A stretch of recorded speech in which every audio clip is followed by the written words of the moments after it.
Good afternoon, everyone. Welcome to the Sunbelt Business Advisors webinar, SBA Lending 101.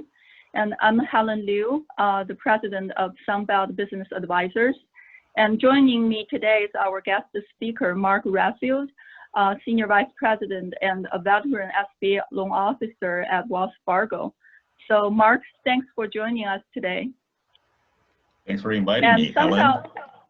Yeah. So Sunbelt is the largest business brokerage network with over 150 offices worldwide. And our office is based in Silicon Valley. And we have been helping buyers and sellers for over 20 years in the area. And we also help investors from other parts of the country and even overseas. So currently, we're really at an unseen and inexperienced new era because of COVID-19. So we really hope this webinar will provide information to help you to restart your life or even embark on a new adventure. But anytime on that journey, Sunbelt brokers are here to help you. So now I will turn it over to JC, our operations manager, to start the presentation. Hi, everybody. I'm JC. Nice to meet you all. And again, thank you for coming. I just want to remind you that at the end of the webinar, we will allow for Q&A answering. We're probably going to try to have a hard stop at 12:45 so that we can allow the last 15 minutes of the webinar for your questions. You can answer your questions in the Q&A chat box by clicking the Q&A button in your meeting controls. We'll cover as many as we can in the allotted time. And if we don't get to your questions, please feel free to email us after the webinar for more information. We've put everybody's phones on mute so that we can limit distractions from ringing and things in the background. And with that, let's get started. Great. Well, JC and Helen, thanks again for inviting me, and I'm glad to be a participant for this call. I'm here as an SBA loan expert. My name is Mark Raffield, and I've been working for the same bank for the past 25 years. And in 25 years, I think I've looked at thousands of SBA transactions, and from that experience, I can share my insight as to what SBA loan is. I can share with you what the lending environment is like in light of the changed economic conditions. And hopefully, over the next half an hour or so, I'll share with you all the insights I've gained over the years while financing small businesses. When it comes to SBA lending, the nature of SBA lending is that the government, the federal government, an organization called the Small Business Administration, SBA, is trying to encourage big banks and small banks to lend more to help small business owners. And one way the government encourages lenders, such as Wells Fargo, to provide financing to small business owners is to incentivize us to finance, is to provide us with essentially loan guarantee or insurance, you can call it. So the mechanics of SBA loan is that a bank would lend, every single dollar we would lend, the SBA, the government is willing to insure up to 75 cents or 75% every dollar we lend. So in the worst case scenario of our client not being able to pay our loan back, the government is willing to repay us up to 75%. So that's the mechanics of SBA lending. So government takes away a lot of the risk, so we can be more aggressive. So when it comes to business acquisition financing, quite often it involves financing what we call intangibles or goodwill. They're not real estate. Often it's reputation of the business, historical reputation, the cash flow, and so forth. And when as a lender, the collateral value is nominal or almost non-existent. So therefore, having an SBA or the government behind us and giving us the guarantee makes a huge difference in overcoming the risk as a lender we have. So as all of you experienced, over the last several months, we've experienced this COVID-19 situation, changed economic environment, the beginning of recession. Kind of reminds me of 2008, 2009 period. I went through a similar process. As a lender, when we see the economic condition change, we also change our underwriting guidelines and criteria to hedge the risk. So I'm seeing similar trend as back in 2008 and 2009, except the biggest difference I see is that I feel like this recession will be short-lived compared to what we experienced in 2008 and 2009, because you know, our government shut the economy down intentionally, and so I feel that we're gonna have a faster turnaround in the economy, and I think by end of this year, beginning of next year, I feel like we'll see some turnaround in terms of the economic recovery, and hopefully a lending guideline will change accordingly. So, in terms of the lending guideline and the changed environment, what I see tightening lending guideline. I see less lenders willing to provide SBA financing because many banks view SBA lending as more risky. You less choices. And I also see rise in unemployment rate. Many corporations temporarily laying off people. That increases a pool of potential buyers. Maybe corporate folks, who has gained experience, who wants to try entrepreneurship as an option. So I see an increased pool of potential buyers of business. So from seller's perspective, I think it's good as you have more buyers looking to buy businesses. So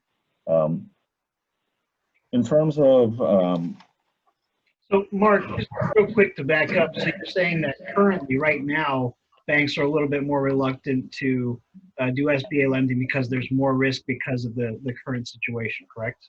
That's right. There are many more businesses that are going under, obviously, especially retail businesses, businesses that relies on discretionary income are the ones that are mostly impacted. So when it comes to looking at businesses, we are asking more questions. We have, in fact, list of questions called COVID-19 questions, and we ask questions such as what kind of cash liquidity does the owner have to deal with the uncertainties. The more liquidity or cash you have, business on a personal level, the better for us. We are looking at a certain business that relies on suppliers. How has the COVID-19 impacted the suppliers? Those are the questions. So in fact, let me go back and look at the questions we have.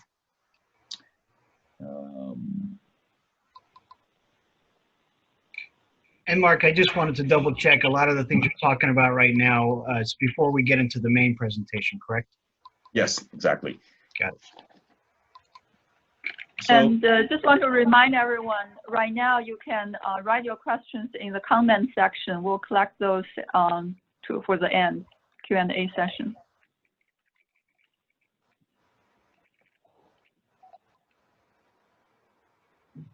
Okay.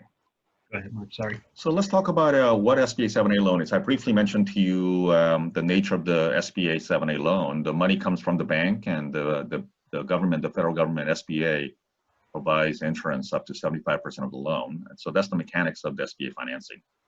So they take away the risk by being a guarantor. In terms of loan size, it really varies from lender to lender, but from a Wells Fargo side, we can go up to $2 million for business acquisition financing. So our sweet spot is business purchase price in the range of $1 to $2 million, $2.5 million, and of which we require certain down payment, minimum 10 to 15% down payment. So our maximum loan size is $2 million. And we'll go up to $1.5 million unsecured, meaning that SBA has a special guideline that says that when we're financing goodwill or intangibles, non-real estate, whereby the collateral value is very minimal, we're supposed to take all available collateral the client or the buyer of the business has. For example, home with equity. We are required to file a junior lien, but in situations where the client cannot offer additional collateral because maybe client lives in an apartment or has a home with minimal equity, let's say less than 25% equity, then SBA says that do not decline an applicant due to lack of collateral. They tell us to focus on business cash flow first and foremost, and without the collateral, we can still provide SBA financing, but at Wells Fargo, we'll go up to $1.5 million unsecured. So if somebody comes to us and they want $1.7 million, they better have about $200,000 in available collateral to offer so that our unsecured portion is no greater than $1.5 million. Good thing about getting SBA loan is that we also provide sufficient working capital. So when we analyze each business to finance, we'll kind of project how much working capital a business would need. Because the challenge with buying a new business is that as soon as a new owner takes over, most banks will look at the business as a brand new business. And when the lenders are looking at a business to provide financing, they want to look at historical tax returns. So since our new owner of a business does not have 2 to 3 years of tax returns to show for, the challenge is that when a new owner buys a business, say with his own cash or from investors, when they grossly underestimate the working capital need, the problem is that they're going to be running out of working capital within the first year or second year or third year. Well, because they don't have 2 or 3 years of historical tax returns, they have no place to turn to for working capital need. So being cognizant of that, experienced SBA lenders like Wells Fargo would provide sufficient working capital. And we provide working capital in 2 ways, either lump sum cash, anywhere from 50 to 100, even greater amount, $100,000, $150,000, depending on the business scale. We'll build it into the loan, or if we feel that a certain business requires instead of a term loan for working capital, it may be line of credit, there's an alternative financing called SBA Express line of credit, which provides up to $350,000 in a separate line of credit. So it's really useful for business owners that needs working capital to continue to grow. There are many advantages of SBA financing. So main advantage is that other than being able to give you working capital, our down payment requirement is quite low. The typical requirement is 15% at Wells Fargo. SBA technically has a guideline that says that you must require minimum 10% down payment from a buyer. But at Wells Fargo, we want 15% down payment. Now, that can be reduced if the seller is willing to be a secondary financier and provide 5% financing. So let's say $1 million purchase price and borrower only wants to place 10% down or $100,000. But we can be creative by allowing the seller to carry 5% of the purchase price in the form of seller carry financing. And the terms can be negotiable between the seller and the buyer, any interest rate the seller and buyer can come up with. But we ask that the term to be minimum 5 years to give the buyer some breathing room instead of 1 year or 2 year balloon payment. So typically minimum 5-year term at any interest rate the seller and the buyer can negotiate.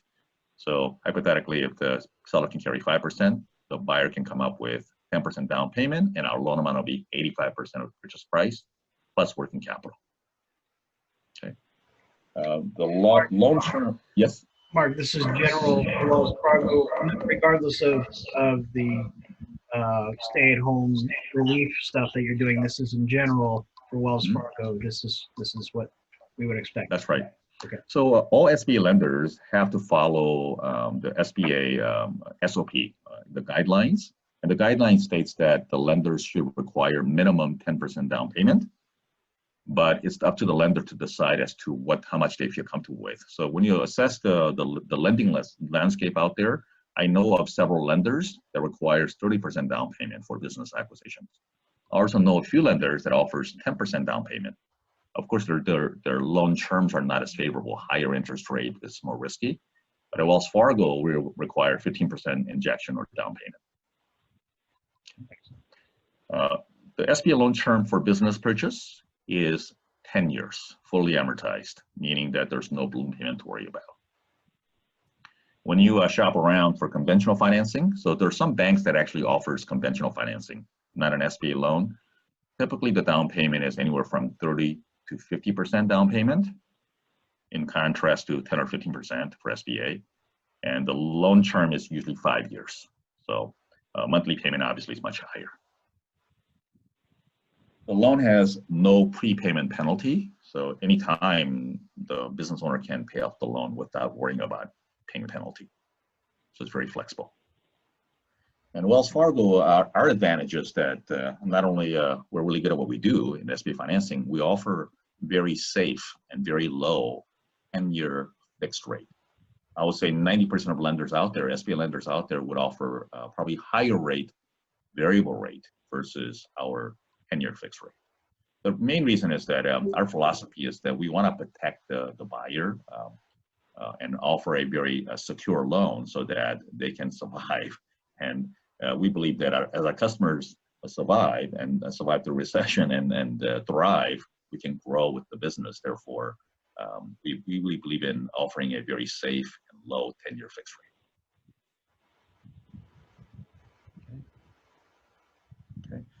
So this is where I can really share my insight as a former SBA loan underwriter. I was underwriter for 5 years, and I've been in the front end dealing with customers and originating SBA loans for the last 20 years. And I can confidently share with you what we're looking for in a business acquisition transaction. So for an ideal transaction, the seller's business has to be stable, revenue and profitability wise, for the past at least 2 years. We look at the historical trend, historical tax returns of the seller to determine the cash flow of the business and stability of the business. And at the same time, we want an ideal buyer to take over the business. We truly believe that a buyer or owner's experience really determines the success of any business.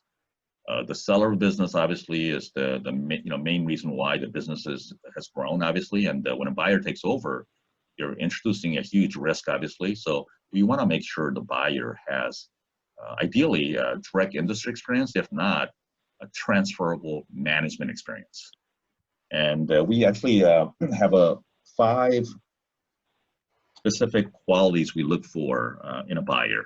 We want a buyer ideally that has managed a similar number of people as the business currently has. We want a buyer that has managed revenues and budgets of a similar size as the business they're buying. And if the business is highly specialized, we want the buyer to have the specific technical expertise. We want the buyer to have a good understanding of the industry risks. Then lastly, ideally we want a buyer with similar operational skills, sales, manufacturing, financial services, whatever that's required to run the business as the seller has operated the business. So those are the things that we look for in a buyer. Okay. Having a buyer with a good financial standing, specifically, ideally, minimal living expenses is very helpful. Having outside income, spouse income, affiliate income, for example, is very helpful.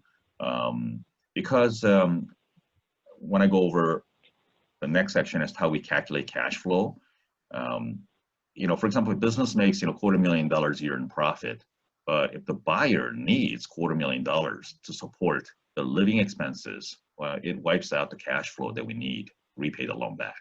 So ideal buyers should have, it'll be great to have a minimal living expenses, have an outside income, spouse income ideally, or secondary income to improve the cash flow and give us the secondary repayment source would be very helpful. Sufficient down payment, obviously, ideally, after placing the 10 or 15% down payment, they need to have some what we call pro forma liquidity for emergencies. That's an ideal situation. And decent credit history. We're looking for buyers with decent credit history. It doesn't have to be perfect, but we do look for a minimum FICO score of 660. If it is below 660, other aspects of transaction has to be stronger to make up for or mitigate it.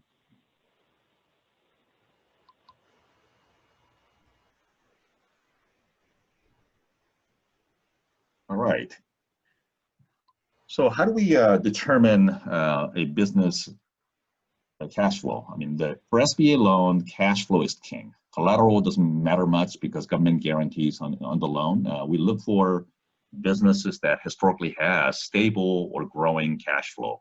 A business that makes enough money to demonstrate loan repayment. And for us to calculate, there's a step-by-step formula. And JC, is the audience members able to see this PowerPoint presentation? Are they looking at it or are they not? They should be able to see it, yeah. Okay, got it. So there's a step-by-step way for us to calculate it. The math is not that complicated. We want to make sure that the business can repay the loan back. And how do we calculate that? Very simple. So step one is we calculate the net cash flow of the business for each of the last several years, but we focus on most recent year. Okay. So first step is to calculate the net cash flow of the business. And net cash flow is also called the EBITDA. EBITDA, which include, is earnings or net profit before interest, taxes, depreciation, and amortization. So we add up those items. We also add up seller's historical salary. Why? Because that's going away, and ultimately the buyer will take that salary. So once we determine the net cash flow, that's the starting point. So I'll illustrate. Let's say $100,000. Use a round number. Is the net cash flow. And then step two is we need to determine the buyer's living expenses and draw need. So the rationale is that any buyer who's going to buy a business need to pay themselves first before you repay the loan back. And we have a formula for us to determine that. There's a way for us to calculate the living expenses. We look at their personal financial statement, their personal tax returns, quantify their historical taxes and the mortgage payments and credit card balances and so forth. So on step two, let's say for a round number, we determined that a buyer needs minimum $50,000 a year to cover their living expenses. So from $100,000 net cash flow, we subtract $50,000. So the remaining net cash is $50,000. And the step three is to calculate the annual SBA loan payment. So purchase price, 85% financing, and I crunched the numbers and came up with a annual SBA loan. Let's say the payment is $40,000 a year. Okay. So very last step is you divide $50,000 remaining net cash flow, divide that by annual SBA loan payment of $40,000. That ratio, we call it, is debt service ratio. 50,000 divided by 40,000 is exactly 1.25%. What that means is that there's a 25% cushion. The business makes enough money to cover the living expenses, and after that, use the money to service the debt or SBA loan payment, and after that, there's a remaining cushion is 25%. If the ratio is 1-to-1, we call it break even. That's too risky from our perspective. We want better than break even after accounting for the buyer's living expenses.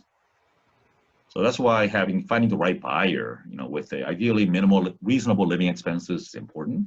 And of course, finding a seller's business that has stable business trend and sufficient net cash flow is equally important. So that we want minimum debt service ratio to be 1.25 ideally. Now, within Wells Fargo, we want higher debt service ratio, meaning more cash flow when there's lack of collateral. Because from our perspective, that's more risky, right? So if a business has collateral, great, 1.25 is fine. But if a business has no collateral whatsoever, ideally we want 1.45. So even stronger cash flow. So ultimately, as a banker, I want to get to this analysis. And for me to calculate this, I need sellers' 3 years tax returns. I need buyers' personal financial statement and their personal tax returns. So I can calculate the living expenses. And once I know that, I can quickly calculate the cash flow and let the client know you're qualified or not qualified. Okay. Real quick, to everybody that's participating, I do see some questions coming in on the Q&A thread. Thank you for that. Please continue to post your questions. But again, just a reminder, we will be answering those in the last 15 minutes of this webinar. So just hang tight until we can get to that point. Mark, one question I did want to ask you is you said that SBA lenders calculate the EBITDA.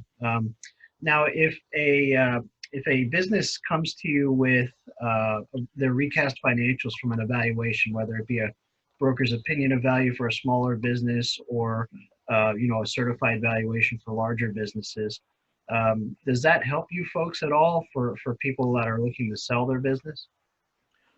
Yes, it certainly helps. We call in our lending world, there's a thing called standard add back, and we call it add backs. There are always what we call non-recurring expenses. Mm-hmm. If you can, as a broker, for example, identify those non-recurring expenses, and we can document that, we can improve the cash flow. For example, a more common non-recurring expenses that we add back would be, for example, there's a lawsuit involved, and the company, the seller incurred a legal fee that are unusual. So let's say we look at the last 3 years and we see that in 2017, the company didn't have any legal expenses, but suddenly in 2018, there's $100,000 legal expenses, and 2019, another $100,000. Well, we'll be asking for documentation, asking questions about what the lawsuit was about, and 2, has the lawsuit been finalized? And also, 3rd, documentation as to how much legal fee they paid, maybe paid invoices to attorney, for example.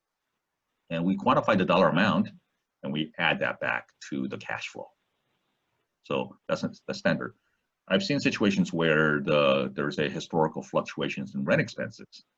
So let's say historically the landlord decided to jack up the rent, and 3 years ago it was $50,000 rent, and 2 years ago it became $80,000, and then $80,000 again in 2019.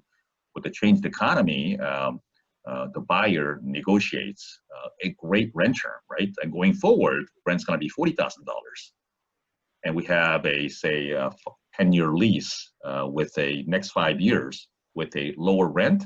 The difference I can quantify and add that back. That's another example. A wage expense add back is another common add back items. So there are situations where sellers often employ family members and pay them even though they're not actively involved in the business. You would hire family members as employees, and spouses sometimes were not active.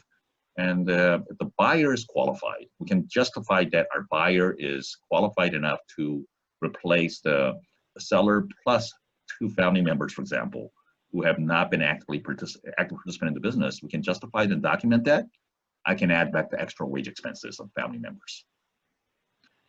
What's difficult quite often is sometimes brokers will come back and they come up with recast numbers, and they say that our marketing expenses, we tried this marketing approach for 2 years, and we spent a lot of money, but it didn't generate enough revenues. Therefore, we can add that back. That's not possible, because there's no way for us to quantify that. Because as far as we're concerned, marketing may or may not have resulted in the revenues, right? Historically, those are the kind of soft gray areas that we're not going to go into. It's very difficult to justify that kind of add back. Yeah. Quick comment there. Right. So you talked about the add backs, but there's also a situation where you may subtract, right?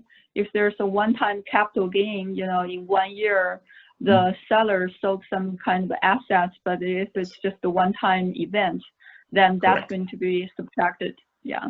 Exactly. So sometimes we see tax returns. If you sell an equipment, for example, you have equipment sale, right?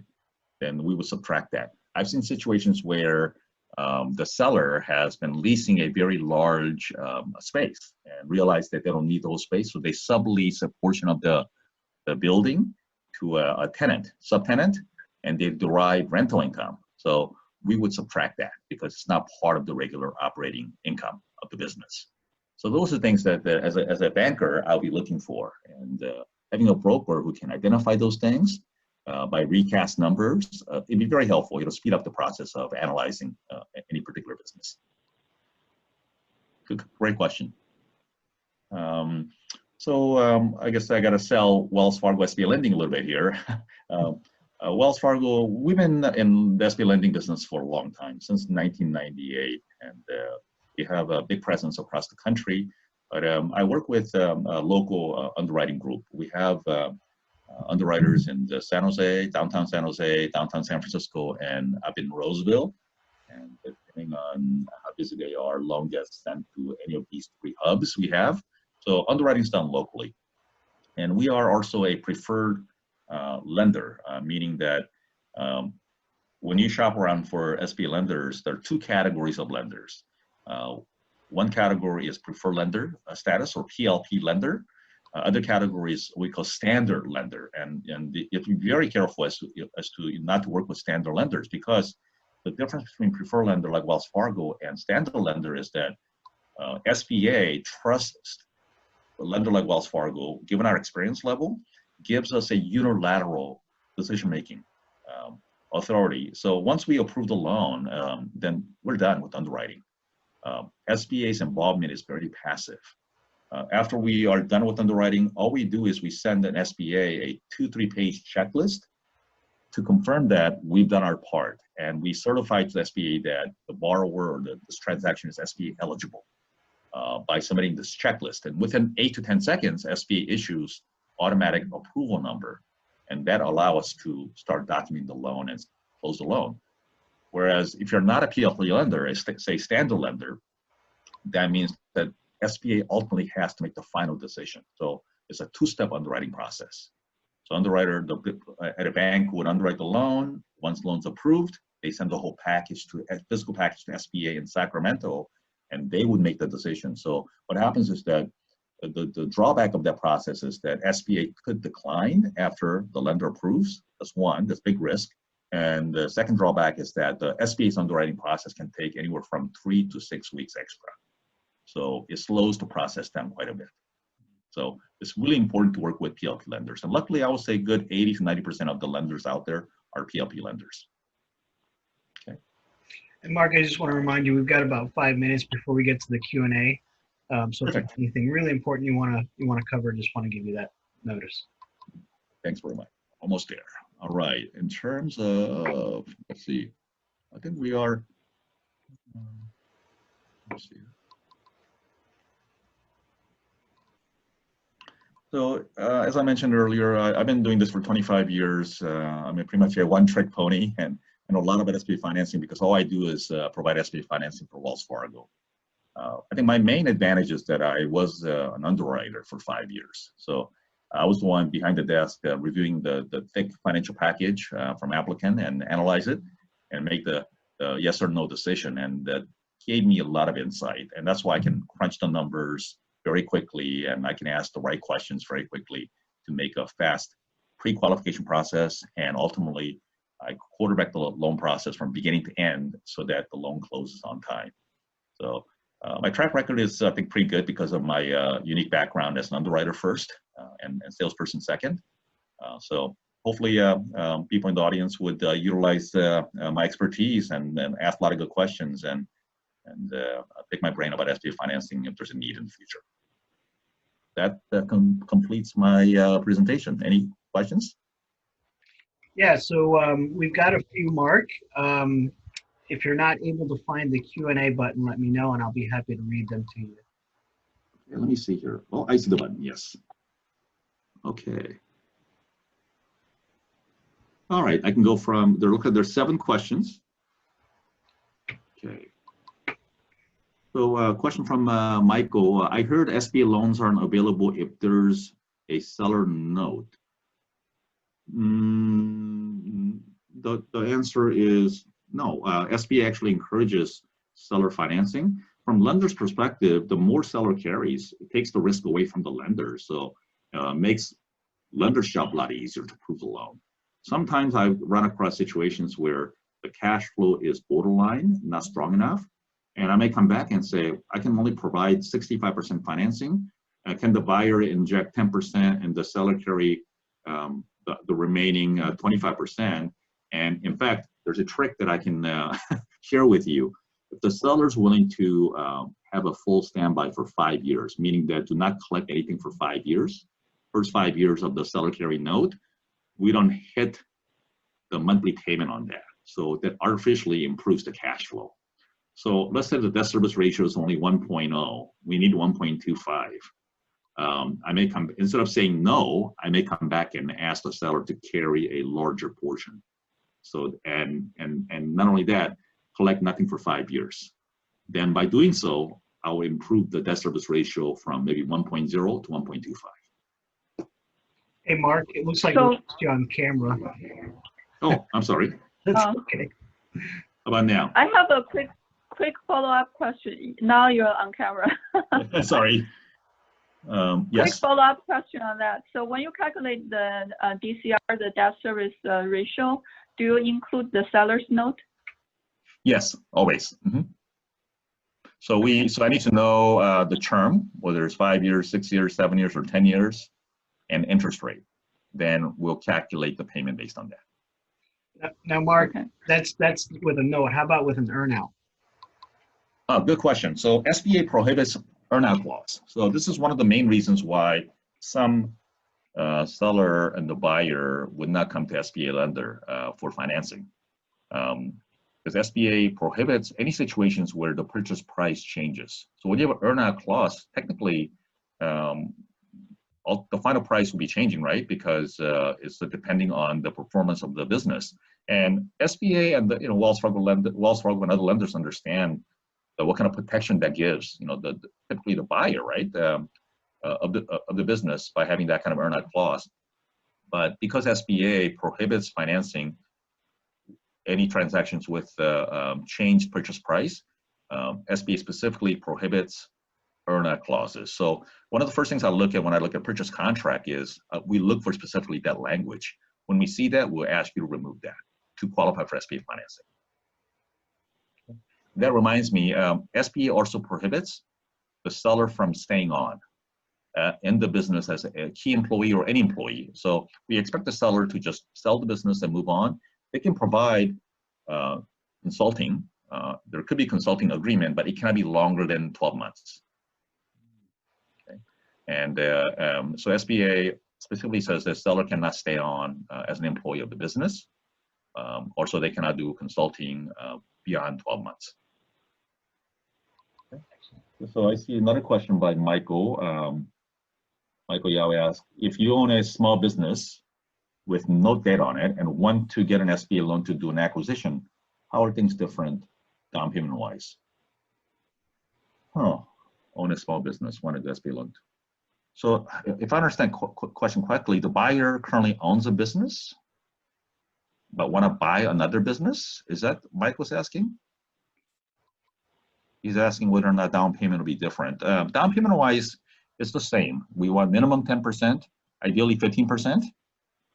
For any business acquisition. I mean, unless I'm reading this incorrectly, I think you're correct. I think you're correct, Mark. That's what he's saying. He owns a business already and wants to do an acquisition of another business.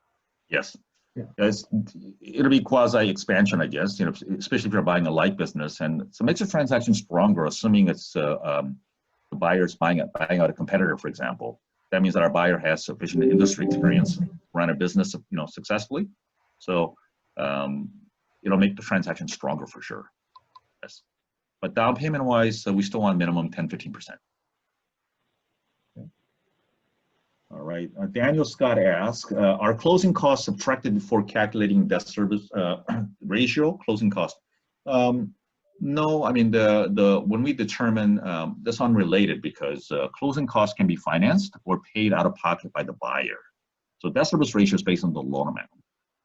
So if the loan structure that includes I typically finance most of the closing cost. So as long as the business can service the debt, including the closing cost, then we're fine. Next question. Can a real estate developer get an SBA loan? We are developers and hire contractors to do the work. Well, technically, SBA says that we're not allowed to finance passive businesses. Somebody who is only for example, an example of passive business will be real estate speculators. If you're in the business of buying land and build structures or buildings and then flip it and sell it, that's an example of passive business, and SBA prohibits it. But if you're a real estate developer, depending on what you do, for example, if you want to buy a building for your company and you're a real estate developer and you have employees that needs to occupy the building as an office, then I can help you. But if you are wanting SBA financing to help continue with the operations of the real estate development company, which is technically a passive business, then it's not eligible. So depending on the use of proceeds. A quick follow-up on that, Mark. So the developer, I think in a sense, if they, smaller developers for single family residence and larger maybe condo, those kind of developers, they're not really passive, so they're actively involved in, you know, Yes. getting the teams together, building up a project. So do you finance those type of developers? Yeah, no. So real estate developers are, I think, not only passive, but also they're involved in what we call speculative business. And SBA has a clear guideline that says that do not finance any speculative businesses, because you're essentially, you know, developing real estate and selling it, right? And that kind of business SBA does not allow. Okay. Okay. So Sonny is asking a question. He is in the process of applying for an acquisition loan.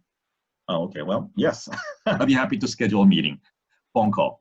So Sonny, call me and my number on that PowerPoint presentation. 415 is my cell phone number and only number.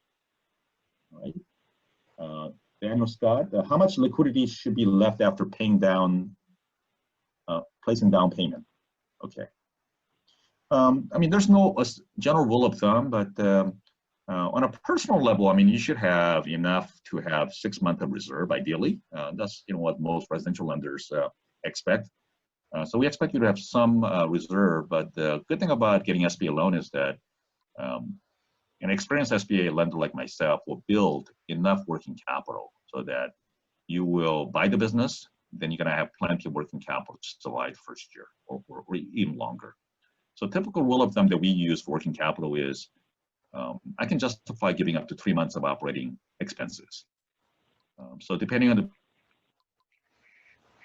business scale and type of business, we analyze everything from accounts receivable churn, accounts payable churn, you know, and if the business has, you know, historically, you know, required, it has taken 60 days to collect bills from customers. Well, we want to make sure that when you buy the business, you have enough working capital to survive through that 60-day period until you collect your first bill. So we look at the type of business, we analyze the business types and AR, AP churn, calculate those things. And typically the rule of thumb, again, is 2 to 3 months of operating expenses will give you as working capital. All right, let's see more questions. A lot of questions. Okay, great questions. Okay, Gunther asks, do you start the approval process with the term sheet draft purchase agreement, or does approval need a fully executed agreement? Good question. So I can pre-qualify a transaction without the purchase agreement. I just need to know the estimated purchase price. And then I'll collect but I do need seller's financials to pre-qualify. That's probably the most important factor. And the thing I'll be looking for is seller's financials, the buyer's personal financial statement and tax returns, and a management resume for me to assess their background. And with that information, I can quickly crunch the numbers and pre-qualify. How long does it take? It'll probably take me about half an hour to crunch the numbers. Very quick. It takes longer for me to print the tax returns than to crunch the numbers. Then after I pre-qualify, then I would expect a fully executed purchase agreement. With that, I can start the loan application process. David is asking the question about would we consider a startup? Yes, I've done several startups, and the biggest difference between startup and business acquisition is that startups are definitely more risky because, you know, business acquisition transaction has this history, right? Seller's history. We have historical tax returns to document the revenue trend, and there's already customer base that's proven. So it's far less risky than a startup. A pure startup, we require the buyer to have even stronger direct industry experience. We require minimum 5 years of solid and proven direct industry experience. When somebody says that, you know, I used to work at for example, dry cleaner, worked for my uncle's dry cleaner when I was in high school 20 years ago. That doesn't count. When I was in India, I ran a big scale dry cleaner. That doesn't count. We're looking for a recent, documentable, minimum 5 years of direct industry experience for a startup business. Our down payment requirement is greater than 15% for startup for obvious reasons. It's more risky, so we will require minimum 30% down payment. When there's a real estate involved, down payment can be reduced slightly. We'll require 10% toward real estate, but 30% towards all non-real estate startup costs as down payment. And comprehensive business plan with financial forecast for minimum 2 years. That's the third piece that we need. So ultimately it comes down to buyer's experience level and a comprehensive business plan. That would give us enough insight to make a decision. And 70% financing is what we do. And the loan term is 7 to 10 years. Now, Mark, for startups, you state that you need recent documentable experience. Mhm. But how about the alternative when you're buying a business that's already got its own processes in place and a good financial track record, good revenue for 3 years? A buyer coming in, are you that stringent or are you that tough on their experience as well in that scenario? Yeah, so we look at 5 specific background information. So we want somebody who has managed a similar number of people. So management skill, documentable management skills. So let's say you're buying a business with 5 employees and you happen to be a department manager of a, say, tech company, you manage 10 people or 5 people. Great. So that takes care of one. Somebody with revenues and budget management. So we find that one of the hardest things about running a business is just dealing with the documentation and financial forecast on a daily basis or weekly basis. And somebody who's used to managing budgets and revenues, we find them to be somebody with a good experience. That kind of experience really adds value and stability to the business. So that depending on industry, if the business is highly technical, we expect the customer to have the technical background. And understanding the industry risk, without really, for example, I mean, I've been in banking industry for 27 years, SBA lending for 25 years. I think I'm very well versed in the industry and the risks and competition and all that. For me to go into, for example, a business brokerage business would be out of the question because I'm clueless, right? So having that background, and insight is very crucial. Those things we look for. Having operational experience is important too. So depending on the scale of the business, we want somebody to have, well-rounded, sales management, financial analysis, that kind of background. So those are the 5 things we look for. Excellent. So when a customer comes to me, the first thing I do is I look at the resume.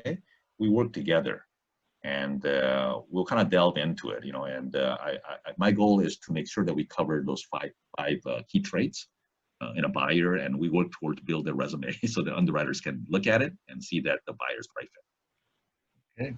Well, looks like we have time for one more question, and we do have one, Mark, from an anonymous attendee, if you want to go for that one. And then I think we'll close up the webinar. Yeah. Actually, there are 2 more questions. I'll go very quickly. So one question, we want to build homes on owned land. That's not SBA eligible. Homes are not. It's not a business purpose. That's an easy answer. The last question is alternative to SBA financing. Perfect. Yes, many lenders offer conventional financing, but terms are much more restrictive. They want minimum anywhere from 30 to 50% down payment, and the term is 5 years versus 10 years. Interest rate may be similar, but the biggest difference is that much higher down payment and much shorter term. And many big banks have conventional financing for that. Seller financing is something that is a good option. Let's say I look at the seller's last 3 years tax returns and I see the trend is negative. Every year revenue's down and net cash flow is not even close to 1.25 that we're looking for. I'll come back and I say, this is not bankable, financeable transaction. So seller can maybe carry a note for a minimum 3 years.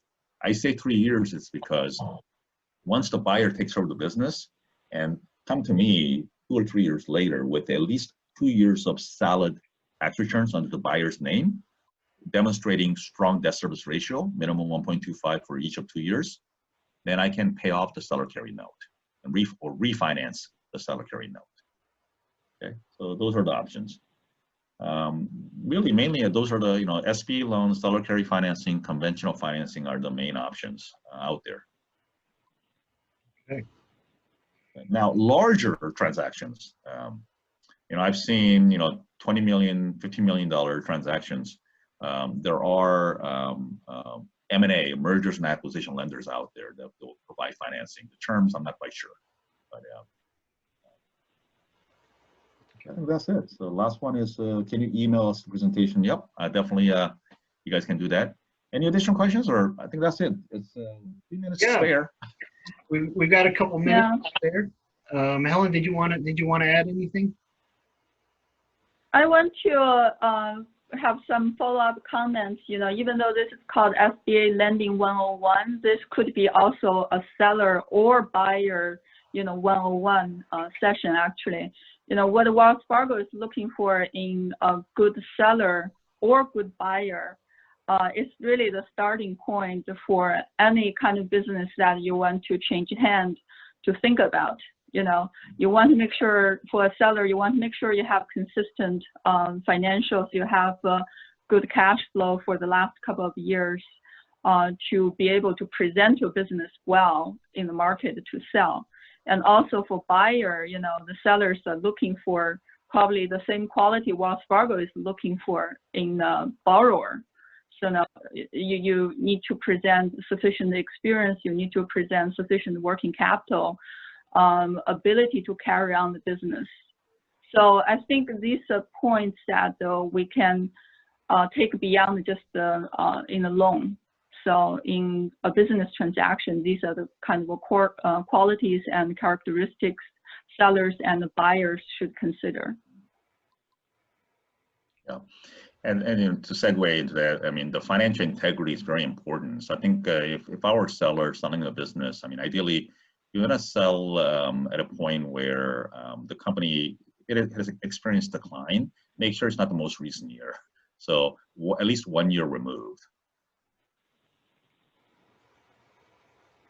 For example, you know, we look at the 18 and 17 as 3 years.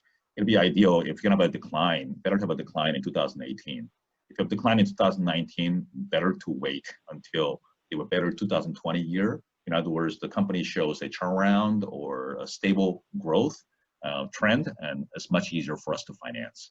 And financial integrity, I think it's important to make sure that the CPA has reviewed all the financials, make sure that nothing was overlooked. I mean, I've seen situations where CPAs do make mistakes, and there are a lot of expense line items or revenue items that appears to be incorrect, and those things can be cleaned out. Well, with that, folks, it's 1 o'clock. We do need to wrap up, but I want to encourage everybody that's been on this webinar to please ask more questions by emailing either Helen or Mark. I will send the presentation along with a link to the recording of this webinar to everybody that registered for the webinar. So you will get that. But also, it's so important. We try to do these webinars once a quarter, but we can definitely do more. But really, rather than just doing webinars on what we feel is something that's important for our clients to hear, hearing from you and the types of things that you would like us to discuss, to bring people like Mark on here who are experts in their field to hear from. We'd love to hear from you, so please also email us for those types of things. We'll be sending out a poll again to ask you for some subjects that you might appreciate. But with that, I'd really like to thank Mark so much for joining us today. Fantastic job, Mark, and I think everybody that's watched this so far can tell you're a great guy to talk to in regards to SBA lending. And if you have any questions, buyers and sellers, about how to figure out what your business is worth and potentially look into what SBA might be able to finance, we do valuations in-house, and for larger businesses, we do have connections to certified business evaluation office in Florida that we can connect you with. So please see us for any questions you have in regards to what your business that you're either buying or selling might be worth, and also contact Mark in regards to whether or not SBA lending would be something you can apply to your goals. And with that, I think we'll end the webinar.